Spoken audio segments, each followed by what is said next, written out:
India வந்திருக்கக்கூடிய அமெரிக்க அதிபர் Donald Trump செய்தியாளர்களை சந்தித்துக் கொண்டிருக்கிறார். And you'll blow it out, and that'll be the end of the trip. They won't even talk about the trips. I'll be very, very conservative in my answers, if you don't mind. But we did. We had a great time. We had great meetings, and we're going for a state dinner, and then after that we get back onto the plane and we go back home. It's going to be about 19 hours. But we look forward to it. Get in tomorrow. But this is a tremendous country. It's 1.4 billion, probably at least the most people, and it's a tremendous market. And they really like us, and I think they like us more now than they've ever liked us. Frankly, we have a terrific, a really great relationship between the Prime Minister and myself. So we're going to be doing a lot of things. I think it was really worth it. You may ask about the coronavirus, which is very well under control in our country. We have very few people with it, and the people that have it are, in all cases, I have not heard anything other. Maybe there's something new, because for 2 days I haven't been seeing too much of that news, of very much news, because it's been very all-encompassing. We've accomplished a lot of a lot of meetings, as you know. But the people are getting better. They're all getting better. We brought in some Americans from a ship because it was really the right thing to do, and they're in quarantine. And we think they'll be in very good shape very, very soon. We discussed a lot of different elements. We actually discussed the coronavirus, and at this moment, India doesn't have much of a problem, they feel. It wasn't expressed that they did, which is great. And I think that whole situation will start working out. A lot of talent, a lot of brain power is being put behind it. $2.5 billion we're putting in. I see that Chuck Schumer criticized that he thought it should be more. And if I gave more, he'd say it should be less. It's automatic, with these characters. They're just not good for our country. If I gave more, he'd say it should be less. But that's what they do. In the meantime, that's all they can do. They're not getting anything done. We have so many things we could get done. We could so easily do prescription drug. Last year was the first year in 51 years where prescription drug prices went down. But we could drive them down really well if we had the Democrat votes. We need some additional votes. We would really drive them down, as you know. So with that, I think what we'll do is take some questions, and we'll go to a nice state dinner, and then we go home. Yeah, John, go ahead. Mr. President, you just addressed coronavirus, so I will put that aside for the moment. You tweeted about Justice Sotomayor yesterday, saying that she and Justice Ginsburg should recuse themselves from future cases dealing with the administration. What is the basis for your opinion on that? Well, it's very obvious. I mean, I always thought that, frankly, that Justice Ginsburg should do it because she went wild during the campaign when I was running. I don't know who she was for. Perhaps she was for Hillary Clinton. You can believe it.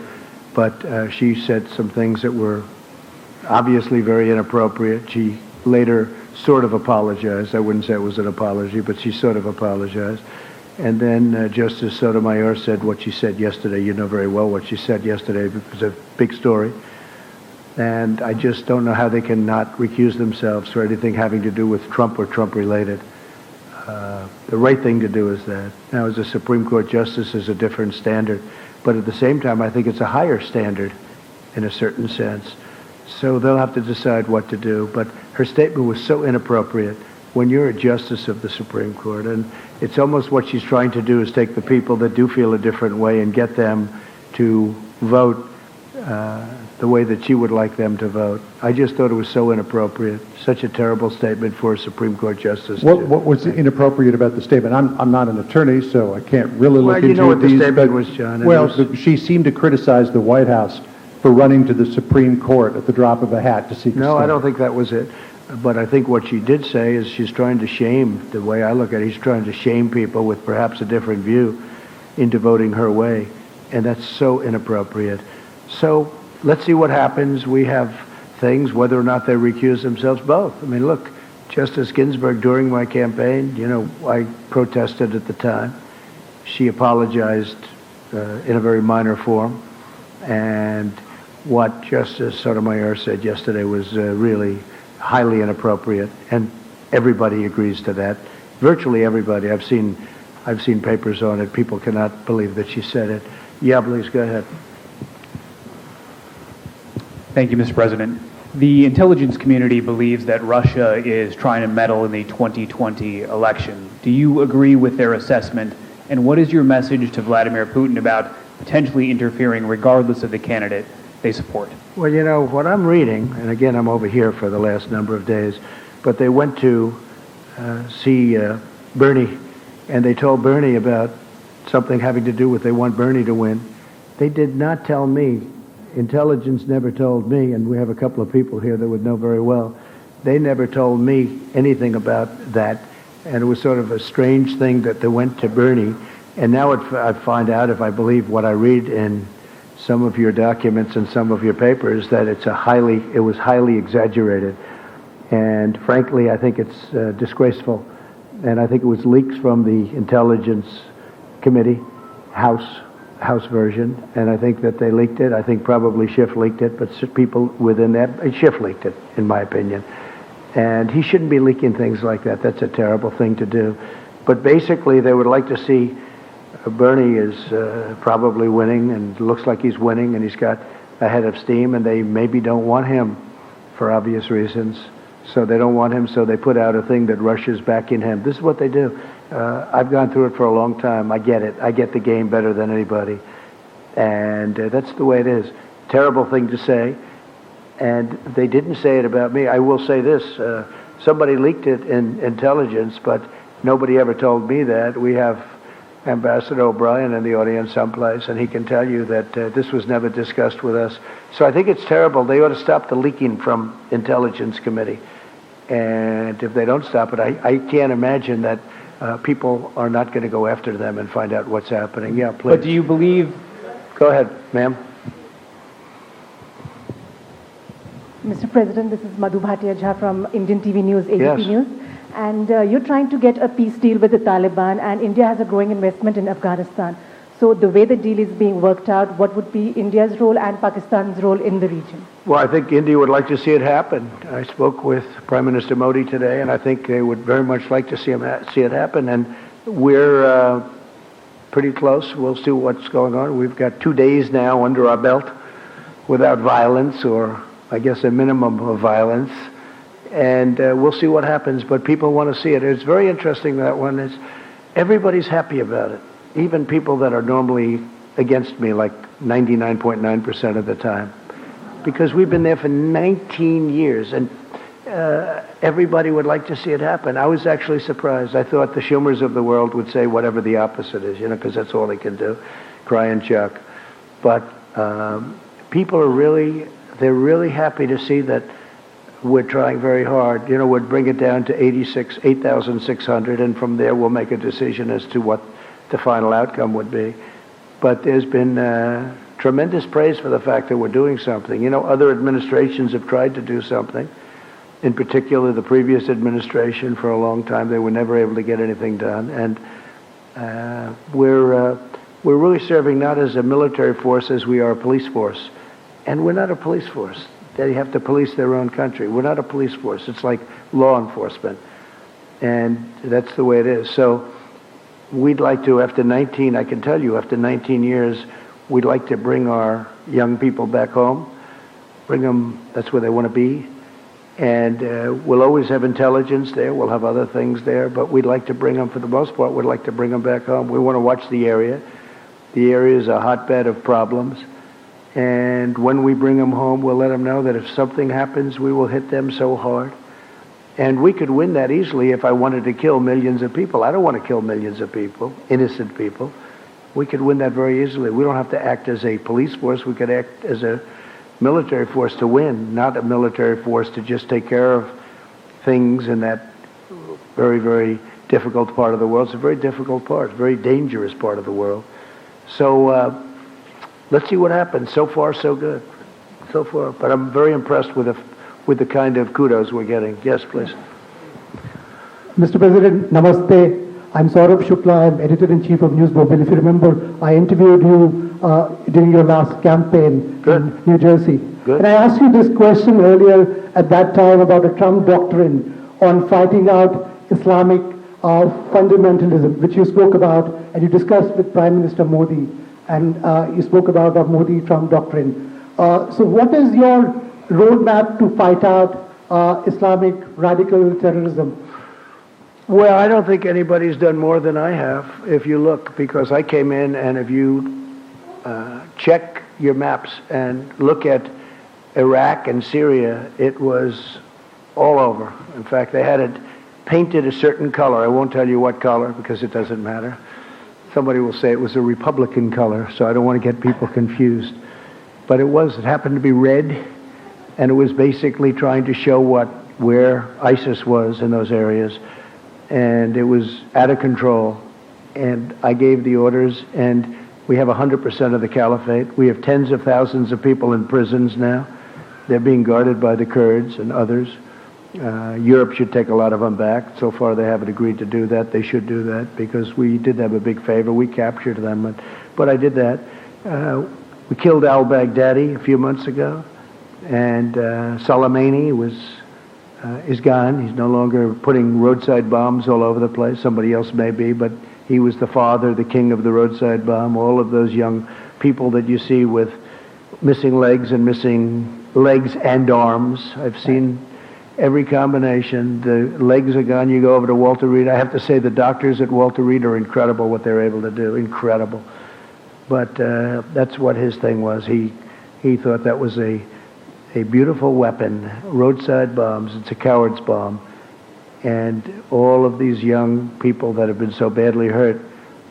And we did a big favor. In addition to that, as you know, Hamza bin Laden is now gone, and he was looking to do damage, and he's gone. And Al-Qaeda last week, you saw what happened there. Absolutely. So nobody's done more than what I've done. And but at the same time, Russia should do it, Iran should do it, Iraq should do it, Syria should do it. You know, we're in a different part of the world. We're doing it. Everybody says you're the only ones that can do it. Well, at some point, these other countries, Iran should do it. Iran hates ISIS, and they should do it. And we've done a great job. We've taken our soldiers essentially out of Syria, except for little hot spots that we figured, we'll do, that develop. But we've taken the oil, and the soldiers we have there are the ones guarding the oil. We have the oil. So that's all we have there. And now we have, if you look, we are down to a small force in Iraq. And we're down to a small force very shortly, but right now even we have a small force in Afghanistan. And so we're moving out and moving around. But the only soldiers we have in terms of Syria, the predominant number of soldiers are the ones guarding the oil.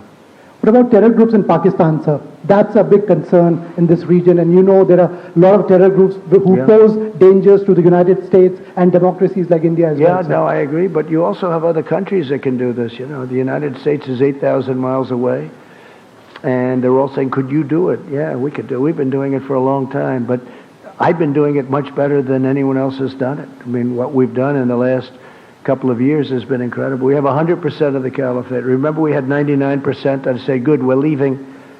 And I was hit with, people couldn't believe it. They said, do 100. So we did 100. I did 100 with some great generals that knew exactly what they were doing. They were unbelievable. We took 100% of the caliphate. And we have thousands of prisoners right now locked up.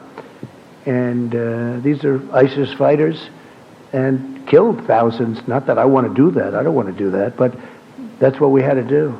And when I came in, ISIS was all over the place. It was totally out of control. Please. Thank you. While you've been here in the country, in the capital, northeast part of Delhi, there have been violent clashes. Police have been killed, some demonstrators, 9 deaths so far, we hear, and about 100 plus injured. What did Prime Minister Modi say to you about this amended citizenship law? And how concerned are you about this kind of religious violence? So we did talk about religious freedom, and I will say that the Prime Minister was incredible on what he told me. He wants people to have religious freedom, and very strongly. And he said that in India they have worked very hard to have great and open religious freedom. And if you look back and look at what's going on relative to other places especially, but they have really worked hard on religious freedom. I asked that question in front of a very large group of people today, and he talked about it. We talked about it for a long time, and I really believe that's what he wants. As far as the individual attack, I heard about it, but I didn't discuss that with him. That's up to India. Yeah, go ahead, please. Hi, sir. Emily Goodman with thedailymail.com. I was wondering, do you think justice was served in the Harvey Weinstein case? So I was never a fan of Harvey Weinstein, as you know. In fact, he said he was going to work hard to defeat me in the election. How did that work out, by the way? I'm trying to figure that out. He was a person I didn't like, never liked. I don't know too much about the case because, as you know, I've been over here between traveling and being at meetings almost every hour of the day, every minute of the day. I haven't been able to really see too much of it. But I was just not a fan of his. I knew him a little bit, not very well. I knew him because he was in New York. Not a person that I like. I will say the people that liked him were the Democrats. Michelle Obama loved him. Hillary Clinton loved him. And he gave tremendous money to the Democrats. And I guess my question is, will the Democrats be asking for that money back? Because he gave a lot of money to the Democrats. And, it's too bad, but that's the way it worked out. Yeah, Peter? I just want to follow up on that very quickly, if I can, Mr. President. Then I have a question that I wanted to ask you. But just on the Harvey Weinstein situation, this is being viewed as a milestone for the Me Too movement. What message can you, as president, deliver to women in America who are still afraid to come forward and share their stories of sexual harassment and assault?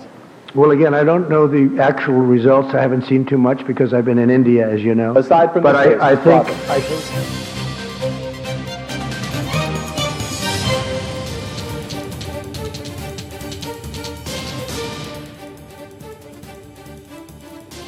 Yeah, please. Can I follow up with my question? I just wanted to follow up on hers quickly. Can I, on coronavirus specifically, Mr. President, in 2014, when the Ebola situation was very concerning to so many Americans, you tweeted, "Ebola patient will be brought to the U.S. in a few days. Now I know for sure that our leaders are incompetent." In all caps, you wrote, "Keep them out of here." More than 20 Americans have now been brought back to the United States with coronavirus. By your own measure, does that mean that your government has been incompetent? Are you pleased with the response? There's a big difference, in case you don't know, between Ebola and coronavirus. Big difference. It's like day and night. And I felt that we should bring them back. They're Americans. We should bring them back. With Ebola, it's very explosive. It's very terrible. We're making tremendous strides on EbOla with the things that we're doing, as you know. Isn't some of the money that you're requesting... Let me answer the question. But there's a vast difference in bringing, especially in around 14, was that 14 or 12? And at that time, nobody had ever even heard of Ebola or ever conceived of something where you basically, people would disintegrate. And we're still working on Ebola. We're doing the vaccine. Survived, though, right? Yeah, we're doing a vaccine. We're doing a lot of things having to do with Ebola. We're not forgetting about Ebola. That's a horrible thing, but we have that now very much under control, other than certain parts of the Congo where they're having war and we can't get in. So we're still working on that. But as far as what we're doing with the new virus, I think that we're doing a great job. I felt that, and the decision was made in Japan, let these Americans come back and we'll see where they are, but they were immediately put into quarantine. There's no problem with it whatsoever. They're all in quarantine. And as you know, I approved $2.5 billion for just that purpose, and also for working and getting a vaccine. For clarity, those with Ebola, when they were brought here, were quarantined, and all the Americans also survived, right? I know, but the level of death with Ebola, at the time it was a virtual 100%. But none of the Americans who came here. There's a very good chance you're not going to die. It's just it's very much the opposite. You're talking about 1 or 2%, whereas in the other case it was a virtual 100%. Now they have it. They have studied it. know very much. In fact, we're very close to a vaccine. Yeah, please, go ahead. Go ahead, Peter. Oh, all right. Hi, I'm Swati Chandrasekhar from TV5 Network. Good. Thank you. So, how do you define, differentiate, and deal with the love of yours for Indians in India and Indians' love for H-1B visa in America? So, how do you differentiate this? Yeah, we're talking about the H-1Bs, and we are. Look, the relationship we have. This is not from me. This is from almost everybody that saw it. They say in the history of India, which has a long history and a brilliant history in so many different ways, there's never been a reception given to somebody like was given, and I would like to say for the United States of America, but nobody else that came here got the kind of reception we got. We gave, it was 125,000, I think, seats they had yesterday. They were full. You had thousands and thousands of people outside. Prime Minister Modi was telling me thousands of people outside. That's not uncommon for me, to be honest with you, but when I look at 125,000 seats, and that was an incredible scene yesterday. In addition, all of those people lined up from the airport to the event. It was an incredible thing. Nobody's ever seen anything like it. The ambassador just told me that he's been in India for a long time. He's never seen, in fact, both ambassadors, our ambassador and the ambassador from India, said in 40 years he's never seen anything like it, what took place yesterday and, earlier than that. But yesterday, they've never seen anything like it. So it was a great compliment. It was a great compliment to our country. I'm the leader of the country, but it was a great compliment to our country. But Prime Minister Modi said today they've never, ever had any event like that. In fact, they said usually when somebody comes in, they have to look for people to fill up the areas. They said there was something very special. Look, it's a massive country in terms of its population, and people just wanted to pay their respect to the United States, and so I appreciate it. I was a recipient in a sense, but I was just really representing the country. Yeah, Peter, go ahead. Thank you. Sorry, thank you, Mr. President. Appreciate it. Go ahead. Mr. President, your newly installed personnel director has begun talking with agencies about finding people in the government that are not loyal to you and perhaps moving them on. How large a list do you imagine this will be? Is this a big problem in your mind? Can you describe for us the scale of the problem as you see it? Yeah, I don't think it's a big problem. I don't think it's very many people. I think we had a whistleblower who was a fake, because if you look at the whistleblower as an example, if you look at his report and then you compare that to the transcripts, it bore no relationship. So that was a very sad situation and a lot of time wasted. Although, as you will admit, in fact, you wrote very nicely, I appreciate it, the poll numbers have gone up very much, but that's not appropriate to have to benefit by something like that. Then there was supposed to be a second whistleblower. As soon as I released the transcripts, the second whistleblower was gone. Nobody ever heard what happened to the second whistleblower. I'll ask you, where is he? Remember, the second he or she, the second whistleblower was going to happen. It was just a matter of moments. And then I released the real call, the transcripts, which are now 100% accurate, even according to Lieutenant Colonel Vindman. So, no, we want to have people that are good for the country, are loyal to our country, because that was a disgraceful situation. Please. Mr. President, I am Akhilesh Suman. I am from Rajya Sabha Television. It's a parliamentary channel of India, upper house, like you've seen it. Good. India's concern is with neighborhood. And you and Prime Minister Modi tell that you are very good friends. What is your strategy about terrorism that is coming out from Pakistan to India? Because we have been suffering from this type of terrorism for the last 20 years or so. What is your strategy? What are you going to do? We talked a lot about Pakistan. I have a very good relationship with Prime Minister Khan, very good. We talked about it today at length, actually, and Prime Minister Modi. And it's no question it's a problem, but it's a problem they're working on it. India is, it's a brave nation too.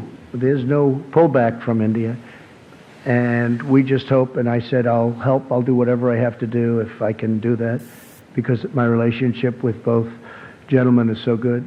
But there has been difficulty in Pakistan, and we're seeing what we can do about it. Anything I can do to mediate, anything I can do to help, I would do. They're working on Kashmir. Kashmir has been a thorn in a lot of people's sides for a long time. And there are two sides to every story, but they've been working on that very hard. We discussed it at great length, terrorism, and I think we have some very good ideas. He's very, very strongly against terrorism. I'll tell you, Prime Minister Modi is a very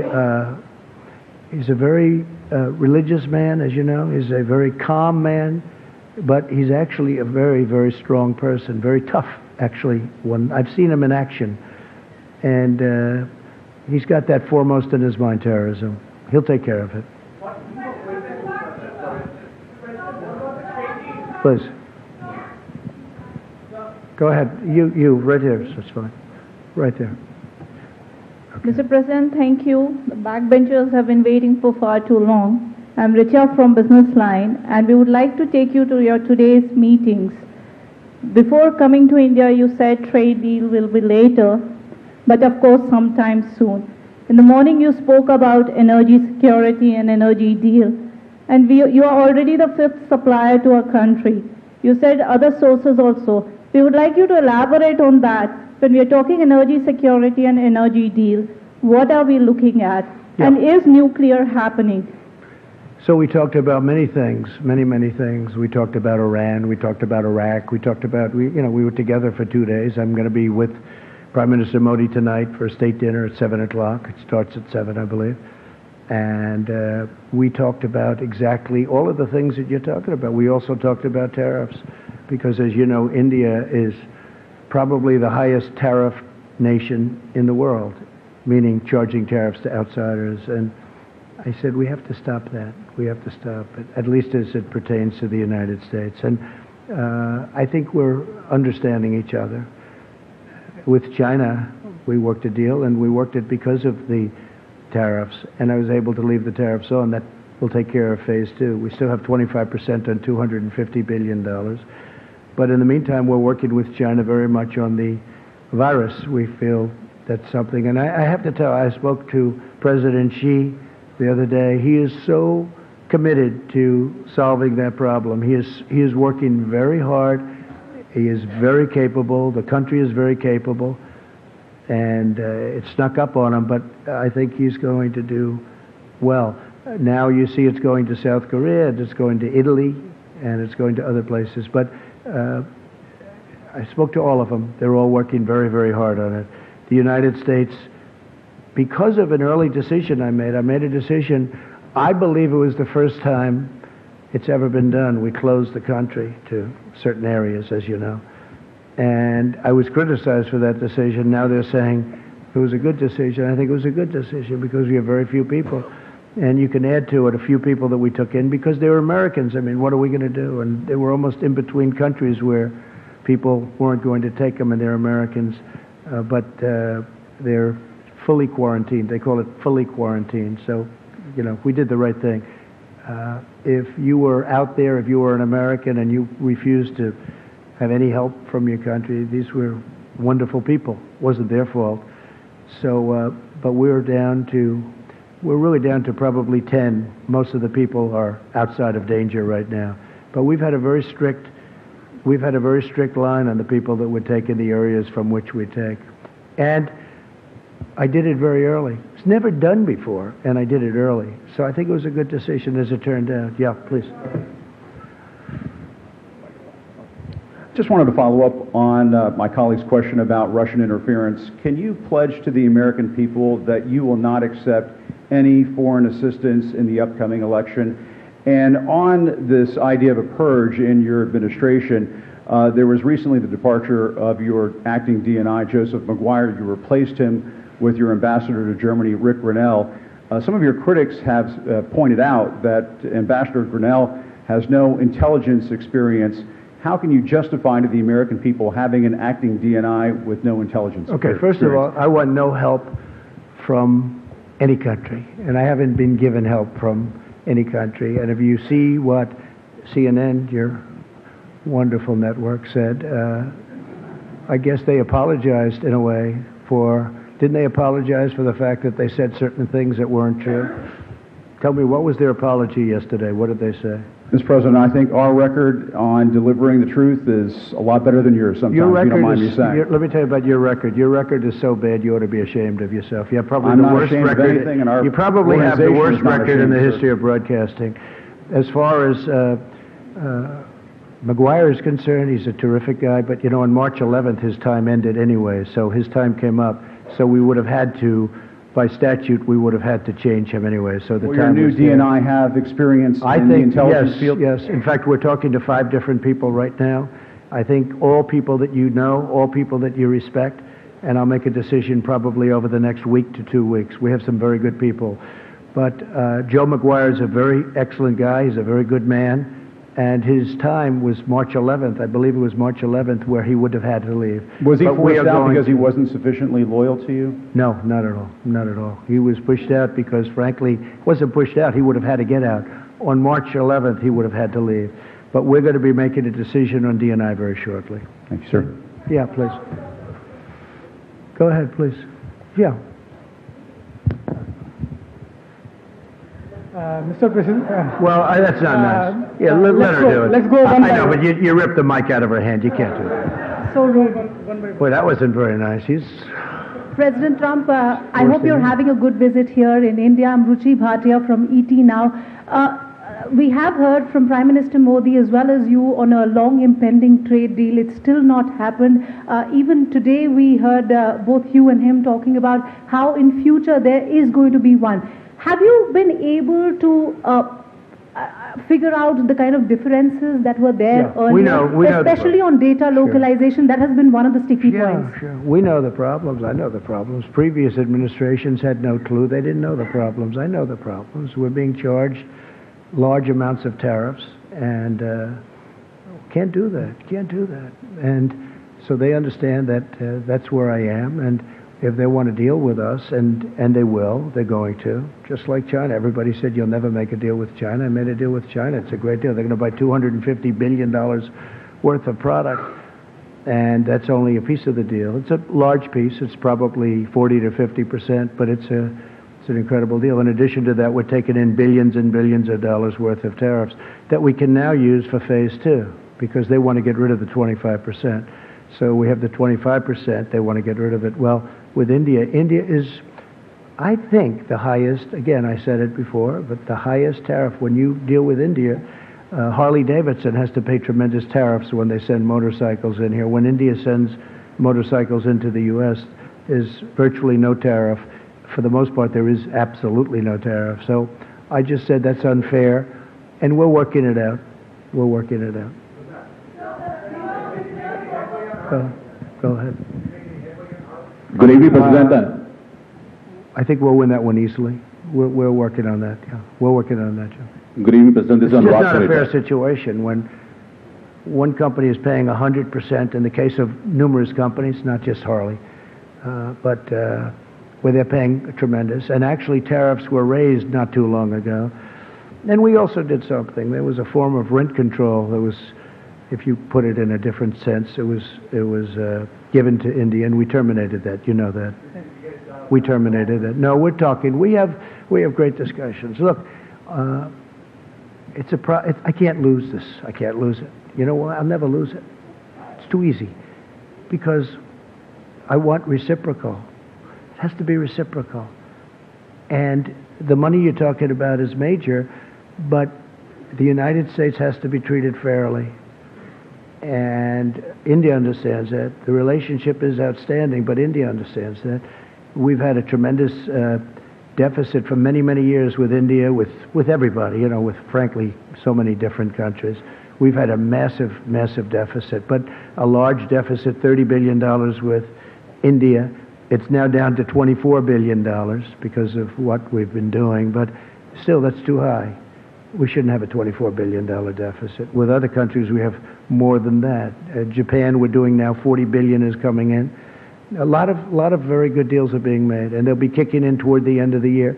I would say if the deal happens with India, it will be toward the end of the deal. And if it doesn't happen, we'll do something else. It'll be very satisfactory. It'll be very good. Go ahead. Who else?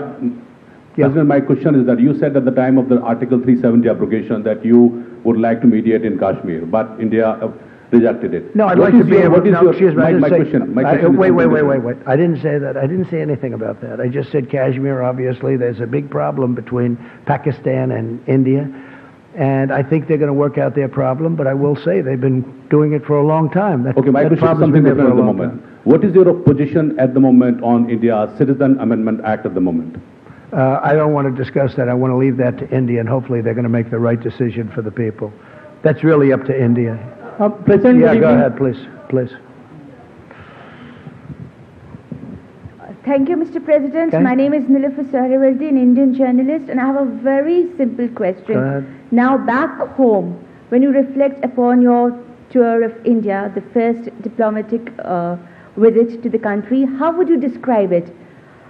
Cultural diplomacy, Trump diplomacy, or do you have any other word for that? Well, first of all, I describe it as incredible because when I looked at the various things, like today, when we went, you probably saw where we were, and when you look at all of the things that we've seen today, when we look at yesterday the Taj Mahal and other things, in addition to working in between and even during, where, you know, we worked very long and hard with representatives from India, most particularly with the Prime Minister.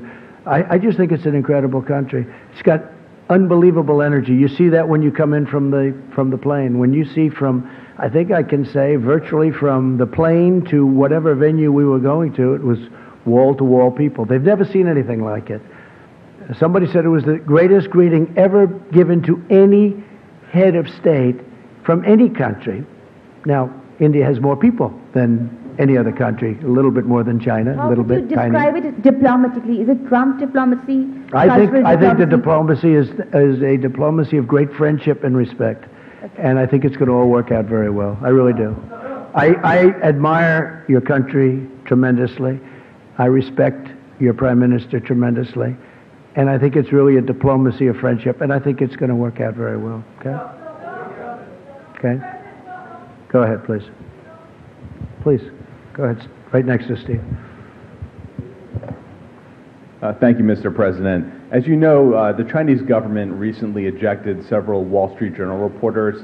What is your administration considering to do in retaliation to that move? Are you considering banning or restricting the access Chinese journalists, for example, have to the United States? So I haven't really been given a full briefing on that. We're going to look at it. We will look at it. It's something that I don't like to see. I don't think it's fair because we give very good access. Maybe some people would say we give too good. I don't believe in that. I think we give very good access, so I don't think it's fair. But we'll have a decision made on that relatively soon. Okay? Thank you. Good question. Please, go ahead. Go ahead. Go ahead. Venezuela. So will you allow Indian companies to continue to buy Venezuelan oil from third parties, especially when you have sanctions? Well, you'll be seeing something on that in the not too distant future. Yeah. So there could be more stringent sanctions against Venezuela? There could be very serious sanctions. Or against the Indian companies continuing Now, to what's buy happening Venezuela? in Venezuela is so sad. People are starving. Here's a case where a country was wealthy 15 years ago and very wealthy 20 years ago. Very, very wealthy. The wealthiest in all of Latin South America. The wealthiest. And by far, not even a contest. And when you look today, they don't have water. They don't have basic food. They have no medicine. It's incredible what's happened in Venezuela. No, we're watching Venezuela very closely. We don't like it. We don't like it. Not at all. Okay?